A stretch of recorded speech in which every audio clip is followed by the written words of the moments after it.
DTW24 news देख रहे हैं आप, आपके साथ मैं हूं सनी कुमार। बिहार विधानसभा चुनाव का आगाज हो चुका है, तारीखों का ऐलान हो चुका है। सेकेंड चरण में चुनाव होगा अलीनगर विधानसभा क्षेत्र दरभंगा जिले में, जहां आज हम पहुंच चुके हैं। यहाँ लोगों से जुड़ते जानने की कोशिश करते हैं इस चुनाव में किसे वोट करेंगे, किस दल को वोट करेंगे या फिर किस नेता को वोट करेंगे और किस आधार पर करेंगे। तमाम सवालों के जवाब लेंगे हम। जी, आपका नाम क्या हुआ? मेरा नाम सुनील कुमार झा हुआ। जी सुनील जी, क्या लगता है इस बार विधानसभा चुनाव है, इस बार किसे ज़्यादा वोट मिलेगा और किसकी सरकार बनेगी? देखिए, अभी ये कहना मुश्किल है। अभी प्राथमिक स्टेज है, ये धीरे धीरे रंग पकड़ता है। वैसे सब पार्टी अपना अपना दावा ठोक रहा है। कौन जीतेगा, किसका वोट ज़्यादा होगा, अभी यहाँ कम से कम ये कहना। मिश्री लाल का पे क्या ख्याल है आपका? मिश्री लाल का क्या होगा? मिश्री लाल यदि बीजेपी का कमल फूल लेके आते तो उनका ज़्यादा बेटर स्थिति होता। दल बदल लिए हैं और भी हमारे जो भी नेता हैं मैक्सिमम दल बदलाव जैसे हैं। अभी भी एनडीए में ही हैं। एनडीए में हैं। कल वो यदि मुकेश जी अलग हो जाते हैं तो वो अलग हो जाएंगे, उनके साथ रहेंगे। एनडीए में हैं, उससे कल वो लालटेन के साथ चले जाएंगे, परसों वो रामविलास जी के साथ चले जाएंगे, उनका जो पार्टी है उनके साथ चले जाएंगे। ये सब दिक्कत है थोड़ा। किसी नेता के बारे में कुछ अभी कहना अभी के डेट में थोड़ा मुश्किल जैसे लगता है। मुश्किल है कुछ भी कहना। दल बदल लगातार बिहार विधानसभा चुनाव में देखा जा रहा है कि जो नेता हैं अपने दल बदल के दूसरे दल में चले जाते हैं महज टिकट के लिए। टिकट मिलता है दूसरे दल से चुनाव लड़ने के लिए। और भी लोग से जुड़ते हैं। जी, आपका नाम क्या हुआ? प्रमोद कुमार झा। प्रमोद जी, दल बदल जिस तरीके से हो रहा है बिहार विधानसभा चुनाव में, क्या लगता है इस बार किससे बिहार विधानसभा चुनाव में अलीनगर विधानसभा क्षेत्र से जीत मिलेगा? मिश्री लाल को या फिर आरजेडी के कैंडिडेट को मिलेगा या फिर पप्पू सिंह जो कि जाप से उन्हें मिलेगा? इस बार जो है सो मिश्री लाल यादव और विनोद मिश्र के बीच यहाँ पर मुकाबला है। इन दोनों में कौन जीतेगा अभी कहना मुश्किल है। मिश्री लाल यादव बीजेपी छोड़ करके वीआईपी में चले गए, एनडीए का हिस्सा हैं, लेकिन लोगों का विश्वास अभी विनोद मिश्र पर बना हुआ है। अच्छा, मुख्यमंत्री 15 साल से बिहार के मुख्यमंत्री नीतीश कुमार हैं, एनडीए के शासन बिहार में। हालांकि 1.5 साल के लिए अलग जरूर हुए हैं, लेकिन जो मौजूदा स्थिति है ऐसे में बीते 15 साल में सबसे अच्छा डिसीजन कौन सा लगा आपको मुख्यमंत्री का? मुख्यमंत्री का जो है शिक्षा नीति जो देखे हैं, बच्चों के लिए जो किए हैं, शराबबंदी किए हैं, ये सब हमको उनका प्रभावित किया है नीति। इस पर क्या लगता है मुख्यमंत्री एक बार फिर से चौथी बार बनेंगे या फिर बनेंगे? हाँ, बनेंगे। तेजस्वी यादव का कहना है कि 10 लाख नौकरी देंगे युवाओं को। वो वैसे ही इलेक्शन के लिए वो ठग रहे हैं। वो कहाँ से पैसा लाएंगे? उनके पिताजी पैसा लेके तो रांची में बैठे हुए हैं जी। इसलिए जो है ये सब जो नहीं समझते हैं उसको भरमा सकते हैं, जो समझने वाले हैं वो उस चक्कर में नहीं फंसेंगे। चलिए, जो भी हो मुख्यमंत्री नीतीश ही सीएम बनेंगे, साफ तौर पे जनता का कहना है। क्योंकि नेता प्रतिपक्ष भले कितना भी कुछ कह ले कि 10 लाख नौकरी देंगे, लेकिन कहना है जनता का उनके पिताजी रांची में पैसे लेके बैठे, कहाँ से इतने पैसे आएंगे जो 10 लाख रोजगार देंगे।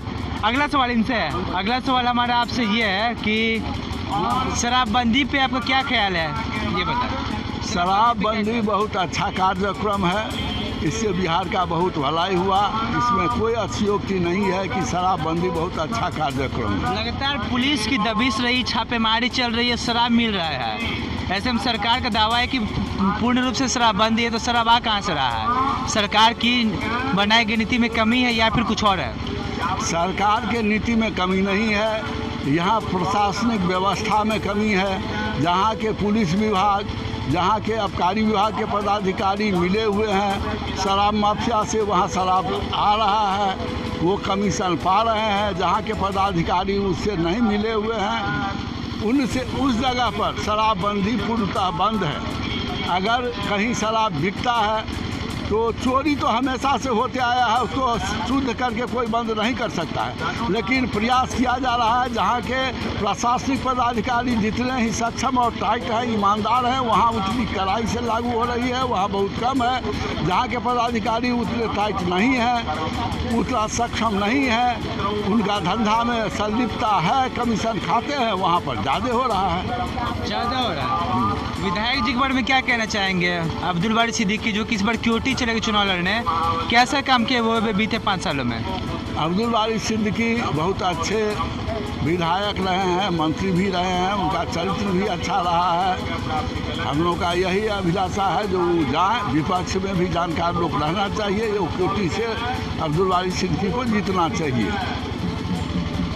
अब्दुल बारी सिद्दीकी अच्छे नेता हैं, आरजेडी से हैं, इस बार क्योटी भले ही चले गए, काम अच्छा किया है। क्षेत्र के और भी लोग हैं, इनसे भी जुड़ते हैं और बात। हमारा आपसे सवाल ये है कि क्षेत्र के विकास की क्या हालत है? विधायक जी ने काम किया क्षेत्र में?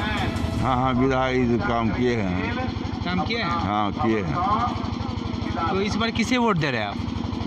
अब वोट क्या तो हम लगता है? लोग मिल लिया है बीजेपी के, लेकिन है यहाँ पर गड़बड़।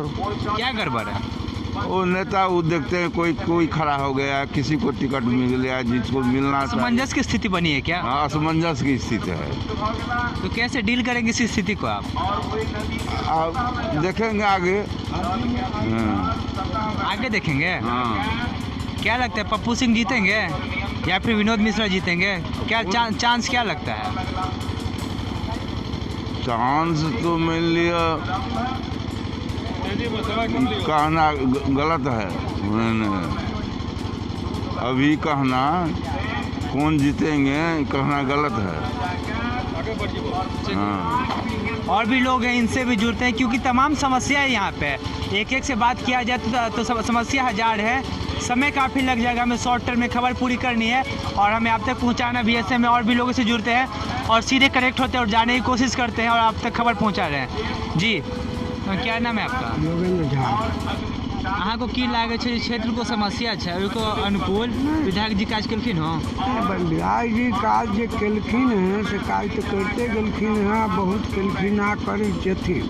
लेकिन एहिठाम तो एक तरहक नेता छै, एक तरहक बात छै जे मतलब ककरो एकटा लाइन पर तो चलऽ नहीं दै छै, आ लाइन पर नहीं चलला से ओकरा काज में रुकावट होइ छै।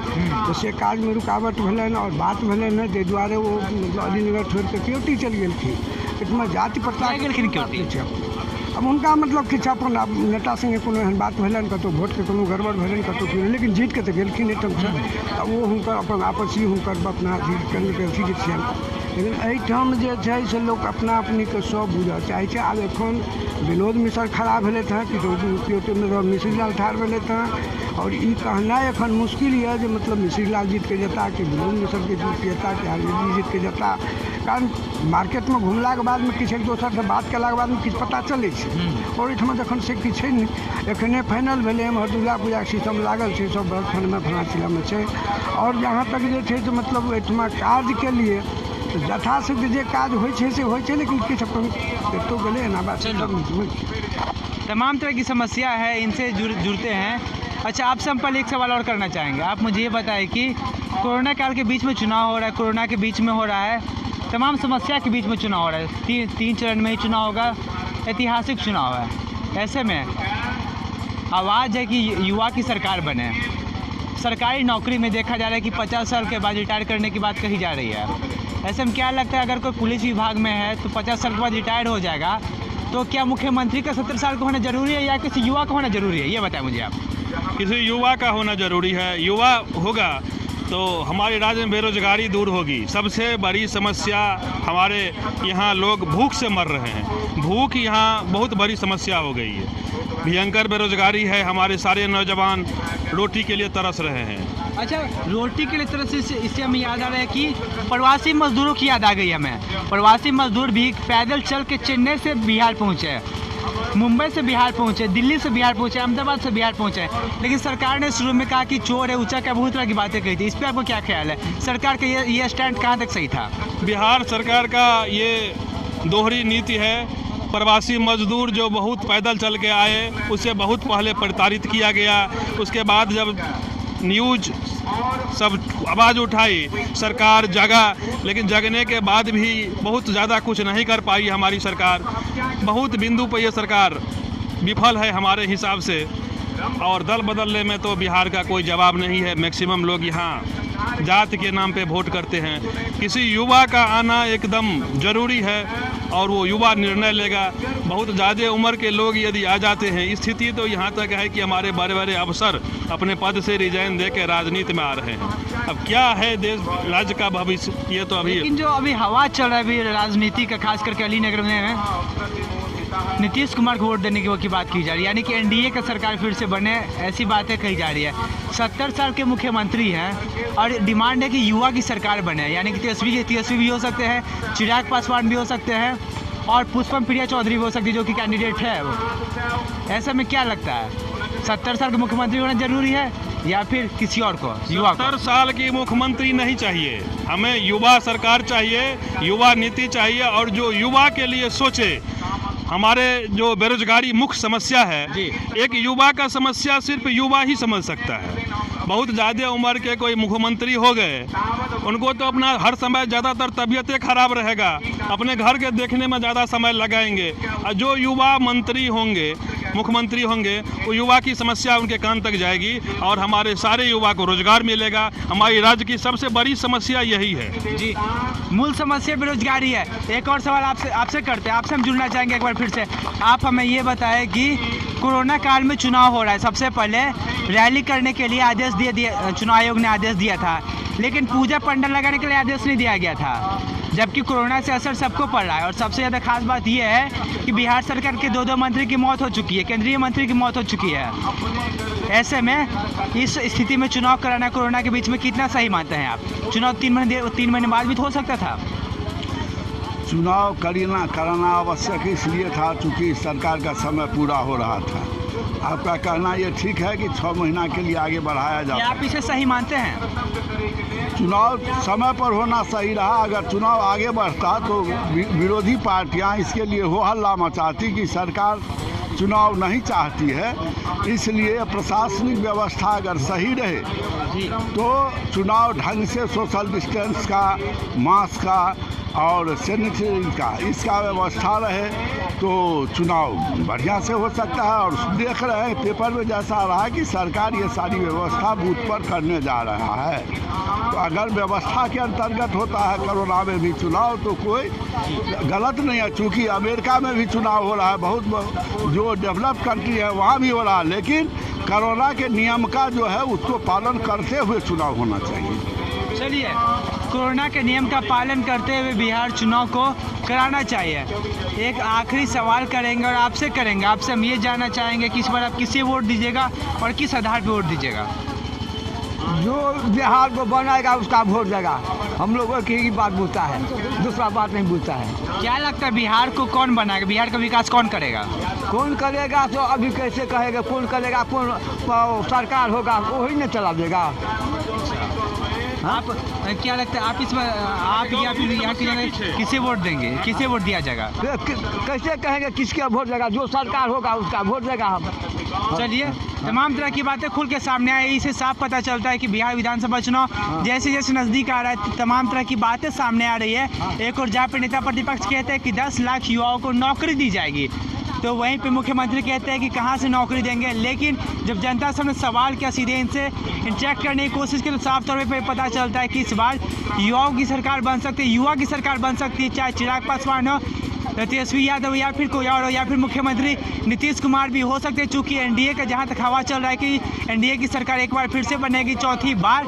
ऐसे में मुख्यमंत्री के कैंडिडेट है एनडीए से। ऐसे हम देखने वाली बात ये होगी कि कौन इस बार मुख्यमंत्री बनता है, टक्कर दिलचस्प होगा। फिलहाल के लिए इतना ही, आप हमसे जुड़े रहे, धन्यवाद।